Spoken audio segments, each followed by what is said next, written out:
Queridos hermanos, hablar de dos temas, diríamos, que nos presentan las lecturas de este fin de semana. El primero es la fe y el segundo, hay que prepararse. La fe es creer en lo que nosotros no vemos. Esa es la definición de fe, creer en lo que no se ve. A Jesús físicamente no podemos verlo. Lo vieron los de aquellos entonces que tuvieron una dicha, un privilegio de verlo. Pero nosotros ya no hemos tenido ese privilegio o esa dicha de poder ver a Jesús como nosotros nos vemos. Nos podemos palpar, nos podemos ver, pero a Él como nosotros no lo podemos ver. Pero que está ahí, está ahí. Hoy en la actualidad sabemos que hay un montón de gente que no cree en Dios.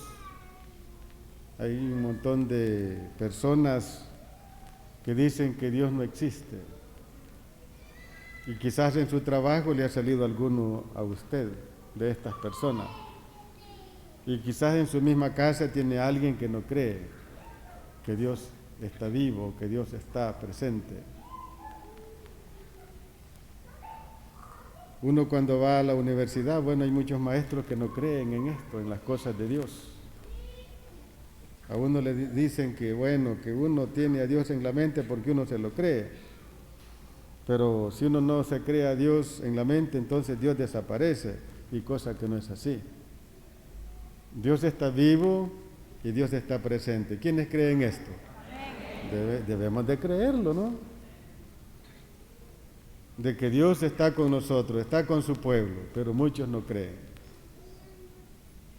Hoy les decía en la mañana que un día me encontré un muchacho de esos que no creen en Dios, dicen ellos, ¿no? Y él me decía que ustedes proclaman a alguien que no existe, alguien que ni tan siquiera ha venido a esta tierra, a este mundo. Y cómo ustedes me lo pueden mostrar, porque la ciencia es lo que nos dice, ¿no? Si no me muestras algo, yo no puedo creer. Así es, la ciencia nos dice 2 más 2, ¿cuánto es? 4, es un resultado de una operación.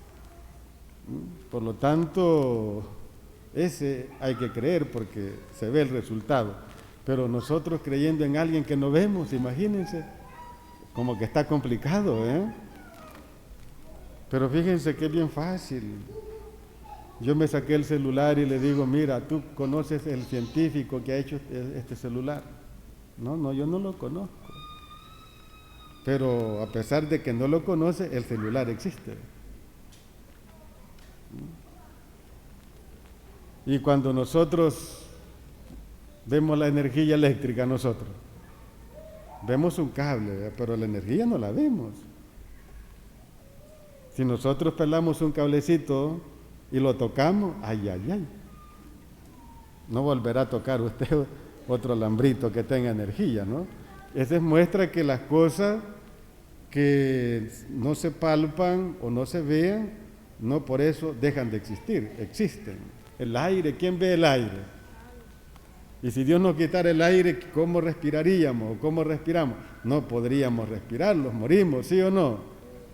Así es de que Dios no lo vemos, pero está allí. No importa si lo vemos o lo palpemos, pero Dios está allí. ¿No? Eso es una realidad.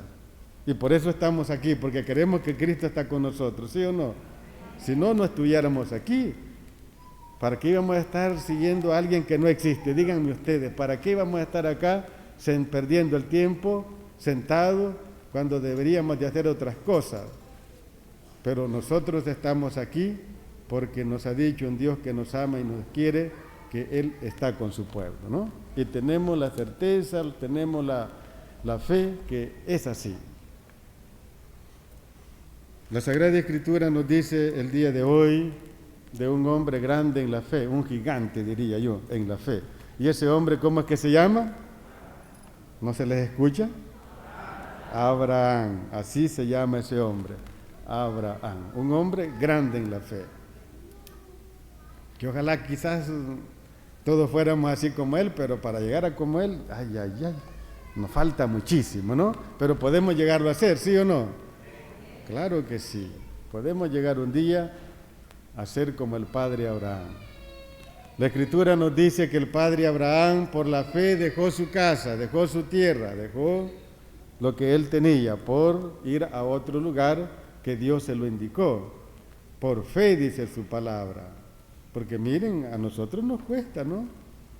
A veces cambiarnos de un lugar hacia otro lugar no es fácil. Cambiar de una casa para otra casa, esto es difícil. Pero Abraham por fe, él lo hizo. Y por fe también Dios le pidió que sacrificara a su único hijo.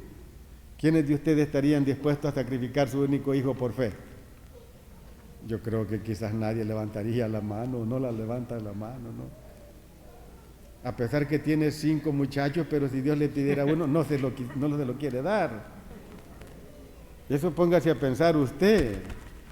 Y Abraham, que Dios le había dado un único hijo, y ya en avanzada edad, imagínense, por fe Abraham dijo, Señor, tú me lo has dado, también tú me lo puedes quitar. Así es que si tú me lo pides que yo lo sacrifique, yo lo hago y lo voy a hacer por fe. Miren, este hombre tenía fe, ¿o sí o no? Ay, ay, ay, como ya dije, si a alguno de ustedes Dios le pidiera a un niño que se lo sacrifique, yo creo que se mueren ahí en el momentito. O no vuelven a la iglesia, o se hacen enemigos de Dios. Pero Abraham no, un hombre completamente lleno de fe.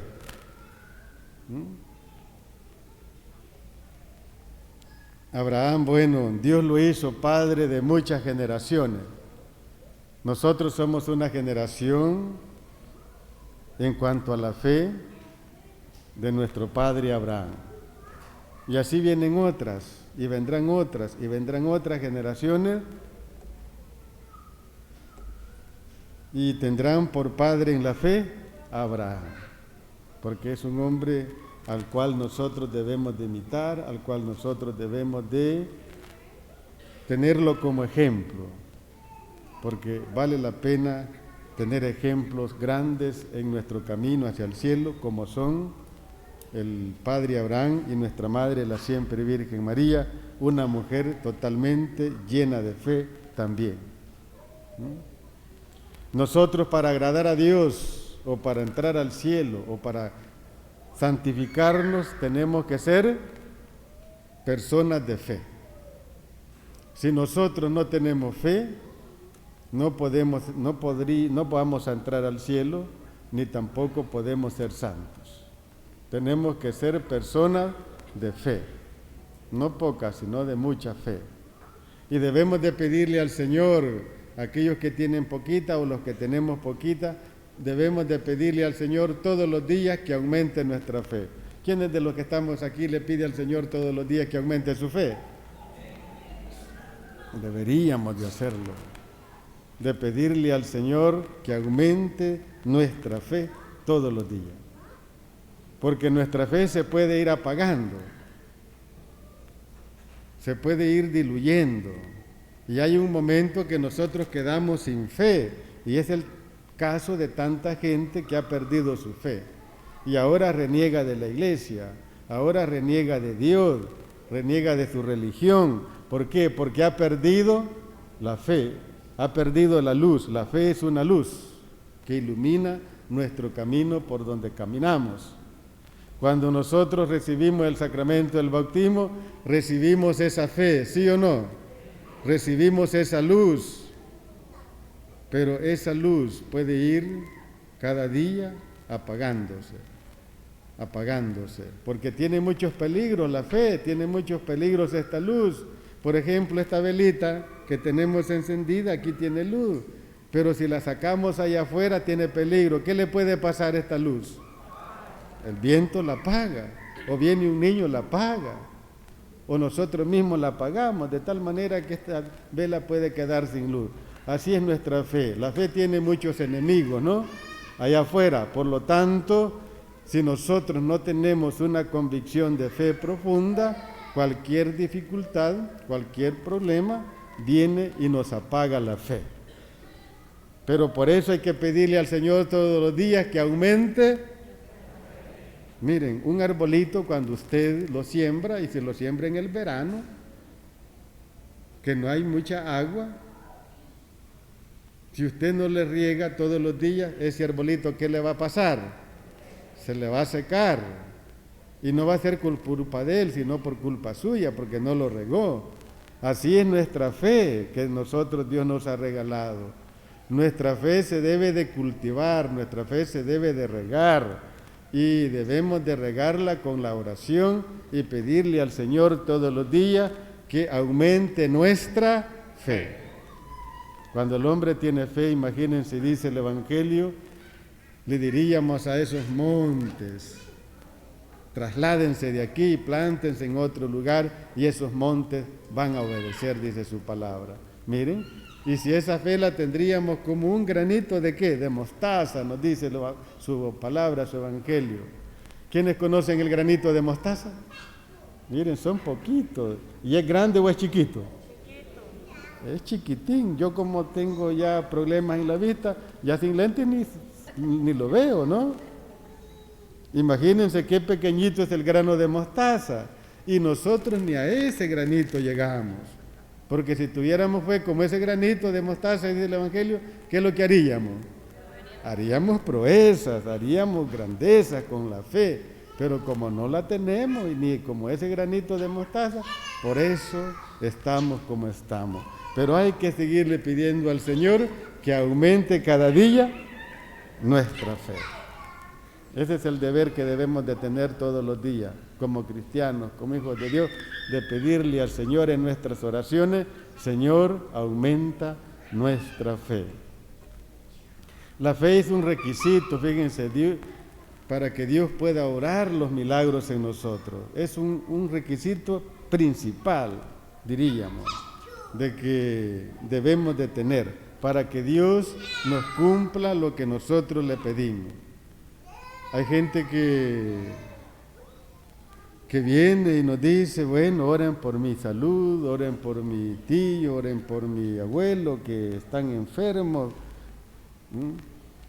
Y uno hace oración. Pero la fe de esas personas que están enfermas son los que los curan, porque ponen su confianza en Jesús, ponen su confianza en Dios. Traigamos, fíjense bien, a la memoria el Evangelio de un paralítico. Un paralítico dice que lo llevaban en camilla entre ¿cuántas personas? Entre 4. Miren, este es bien bonito porque ya 4 forman una comunidad, ¿sí o no? Forman un grupo, forman una comunidad. Y una comunidad unida en fe hace proezas, ¿sí o no? Dios se los escucha a uno. Por eso la oración en comunidad o a nivel de grupo tiene más poder que cuando uno solo la hace, ¿no? Y aquí se puede palpar.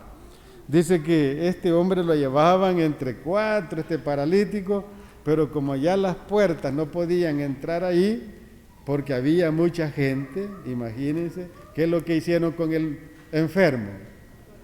Dice que abrieron un hoyo allá en el techo y lo bajaron. Imagínense ustedes, ¿creen que no es trabajoso subir a alguien que está alentado y ahora un enfermo? Cuesta mucho más, ¿sí o no? Imagínense, esto era difícil, ¿no? A saber cómo no les costaría a estos hombres llevar a este enfermo hasta el techo y bajarlo. Solamente la fe puede hacer esto, ¿sí o no? Personas que no tengan fe no se animan a hacer esto. Pero uno cuando tiene fe, tiene confianza en Dios, se anima a hacer estas cosas. Y Jesús dice que viendo esa fe de esos hombres, ¿qué le dijo al hombre paralítico cuando lo tenían en medio? Le dijo Jesús, levántate y toma tu camilla, le dijo. Y vete, y no vuelvas a pecar más. Miren, Jesús no curó a este enfermo por la fe que él tenía, sino por la fe de los que lo llevaban. Por eso vale la pena que nosotros pidamos por los demás.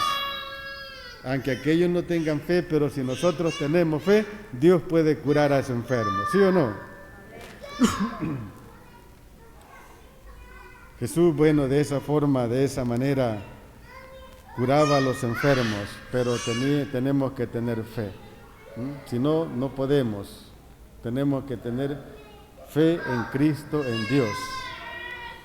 Y lo segundo, como les decía, el Evangelio del día de hoy nos dice que nosotros debemos de prepararnos para la llegada de Jesús, para la llegada de Cristo, o para ser más específicamente, cuando Dios nos mande la muerte.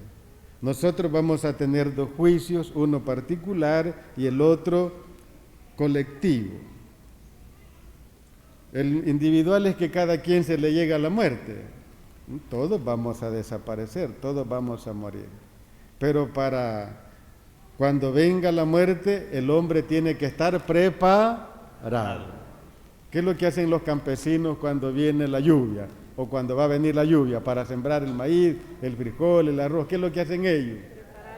Preparar la tierra, que no hayan hongos, que no hayan cosas, malezas, la queman y todas esas cosas así por el estilo. Y cuando viene la lluvia, miren, dicen a sembrar y sacan maíz en abundancia, ¿no? Porque se han preparado. Pero si no se prepararían, ¿creen ustedes que sacarían cosecha buena? No sacarían nada.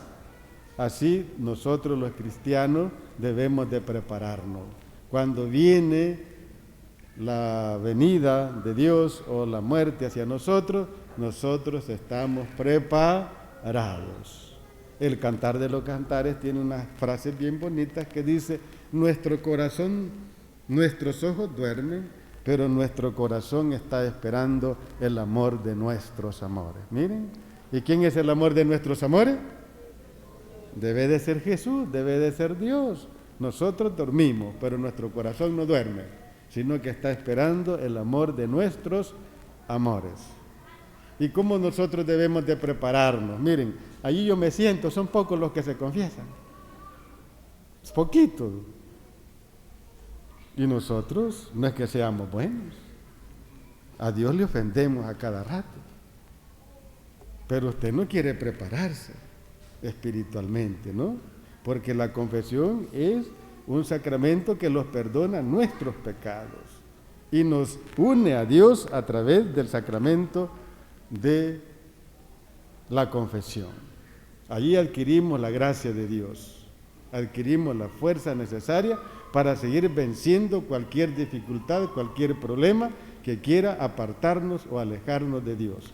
El único medio grande que existe para que el hombre se prepare y pueda encontrarse con Dios mejormente es la confesión. El Evangelio dice: usted sabe cuándo se va a morir, qué día le va a tocar o qué hora le toca cuando Dios le mande la muerte. ¿Sabe usted eso? Pero que se va a morir, sí sabe, ¿verdad? Eso todos lo sabemos, que los vamos a morir, ¿no? Niños, jóvenes, adultos, viejitos, la muerte no hay edad. En eso estamos de acuerdo, ¿sí o no? Sí. Pero yo no puedo decir, el Hilario se va a morir mañana, porque no lo sé. Y si lo supiera, yo creo que ya me hubiera muerto antes del tiempo, ¿no? Porque no es fácil esto. Nosotros tenemos que prepararnos. El Evangelio nos pone un ejemplo y dice: miren,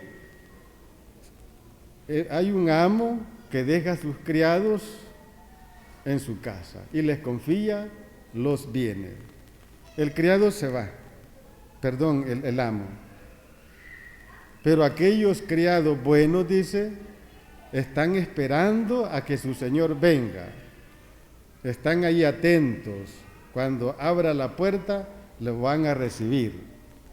Pero aquellos criados malos, que su señor se va, y ellos miren, como no está su señor, ¿qué es lo que ponen a hacerse? Bueno, a embriagarse, dice, luego a comer, a beber y a pasarla bien. Pero no saben que ese mismo momento va a llegar su amo y los va a encontrar en ese desorden. ¿Qué les va a pasar? Miren, los va a despedir, los va a sacar. ¿Por qué? Porque no estuvieron atentos o a lo que su Señor les dijo. Así es que nosotros no sabemos qué hora nos va a visitar el Señor, por lo tanto tenemos que estar preparados para cuando Jesús venga, bueno, nosotros estemos listos para irnos con Él. Porque nadie se quiere condenar, ¿verdad? Levante la mano. Nadie quiere condenarse. Los que quieren ir al cielo, miren, ahí todos levantamos la mano.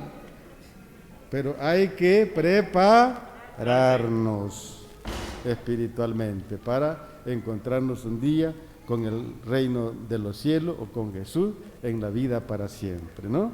Es bien bonito, fíjense bien, esto de vivir la gracia de Dios. Esto no tiene precio, dice San Pablo, vivir la gracia de los hijos de Dios. Esto es completamente hermoso, ¿no? Cuando uno vive, cuando uno estudia la teología, nos hablan que hay una inhabitación del misterio trinitario en el corazón del hombre, cuando uno vive la gracia de Dios. La definición de gracia es, dice, participar de la vida divina de Dios. Esa es la gracia. Participar de la vida divina de Dios. Eso es la gracia. Miren qué bonito es participar de la vida divina. ¿Quiénes quieren participar de la vida divina de Dios? Eso es muy bonito, participar de la vida divina de Dios. Y eso es de estar en la gracia de Dios. Eso es estar viviendo la vida de Dios, cuando el hombre vive la gracia de su amor. Y eso vale la pena hacerlo, ¿no? Que cuesta, eso no lo vamos a negar, cuesta ser un buen hijo de Dios, ser un buen cristiano, ser un buen esposo, una buena esposa, eso cuesta, ¿ves? Pero no es imposible, se puede hacer. Así que les dejamos la invitación, que debemos de prepararnos. Como dice el dicho, no los durmamos en los laureles, ¿no? Porque muchos pensamos que como están jóvenes, bueno, ahorita hay que comer, beber y estar alegre. El sistema Charvaca, un sistema filosófico. No, ahorita hay que comer, beber y estar alegre porque mañana moriremos. Así dicen ellos. No, la cosa no es así. Hay que prepararnos, ¿eh?, para esperar la venida del Hijo de Dios y esperarlo viviendo en la gracia de Él.